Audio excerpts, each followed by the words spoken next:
ఒక వ్యక్తి విదేశాల నుంచి పెద్ద ఎత్తున గిఫ్టులు తీసుకొని నేరుగా తన అత్తగారింటికి వస్తాడు. ఇంట్లో అందరికీ కానుకలు ఇస్తున్న సమయంలో తన భార్య చెల్లెలకి ఒక చాక్లెట్ ఇస్తాడు.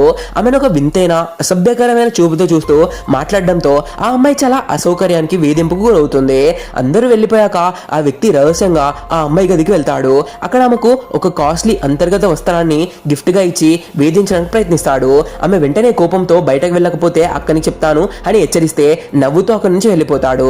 ఆ తర్వాత భోజనం చేసే సమయంలో అతడు భార్యకు పిల్లలకి అన్నం తినిపిస్తూ మరదలకు కూడా తినిపించబోతాడు. ఇంట్లోని పెద్దలు ఒత్తిడి చేయడంతో ఆమె ముందుకు రాగా అతడు ఉద్దేశపూర్వకంగా ఆమె పెదవులపై చేయి వేస్తాడు. ఆమె దాన్ని తట్టివేయడంతో ఇంట్లో వాళ్ళు ఆమె పైన కోప్పడతారు. తదనంతరం భార్య స్నానం చేస్తుండగా మరదల గదిలోకి వెళ్లి చిన్నప్పుడు నీకు ఈత నేర్పించింది నేనే కదా అంటూ గతం తవ్వుతూ మళ్లీ అసభ్యంగా ప్రవర్తిస్తాడు. కొద్ది రోజులకి ఆ అమ్మాయి తల్లిదండ్రులు ఊరికి వెళ్లడంతో ఇల్లు ఖాళీ అవుతుంది.